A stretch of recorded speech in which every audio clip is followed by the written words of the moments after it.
Монголын эрүүл мэндийн лабораторийн ажилтны 7 хоног буюу Lab Week 2025 арга хэмжээ зохион байгуулагдаж байна. За тэгвэл Bonavita лаборатори 10 жилийн өн хүрээндээ тус үйл ажиллагааг дэмжин ивент итгэгчээр оролцож байна. Онш тодруулахад 70% нь шинжилгээнд сурлагддаг байна. Монгол улсад 400 орчим лаборатори үйл ажиллагаа явуулахаас 10% нь стандартад нийцсэн байдаг гэх статистик мэдээлэл бий гэдгийг салбарынхан онцоллоо.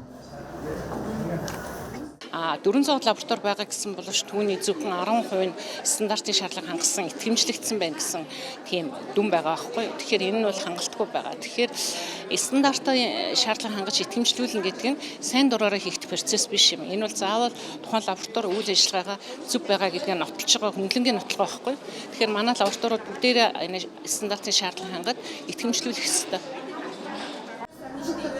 Тэгвэл лабораторийн цогц чанартай дэлхийд тэргүүлэгч технологиг нэвтрүүлж эрүүл мэндийн тусламж үйлчилгээг шин түвшинд хүргэж стандартыг мөрдөн ажилладаг лабораториудын нэг нь Bonavita. Тус лаборатори нь өнгөрсөн 10 жилийн хугацаанд 1 сая орчим хүнд лабораторийн тусламж үйлчилгээг үзүүлжээ. Манай лаборатори нь 2023 оноос хойш генетик лабораторийн үйл ажиллагааг эхэлж байгаа.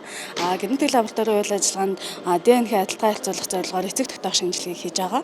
Мөн дээрээс нь цус болон эдийн хавдрын шинжилгээнүүдийг генийн түвшинд судалж байгаа. 10 жилийнхаа хүрээнд салбарын мэрэгчлэнүүдэд дэмжих зорилгоор үйл ажиллагааг ивент итгэсэн байгаа.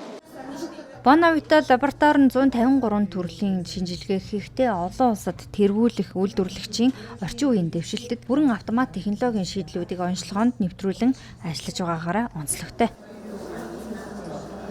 Тэгээд энэхүү Lab Week үйл ажиллагаанд бол Ветеринary компани маань өөрийнхөө Roche үйлдвэрлэгчийн хамгийн сүүлийн 2024 оны загварын аппаратаар бол оролцож байгаа. Үүнийгээ лабораторийнхоо эмч мэрэгчлэнүүдэд танилцуулах үйл ажиллагааг энд хийж энэ үйл ажиллагааг бол Platinum спонсороор ажиллаж байна.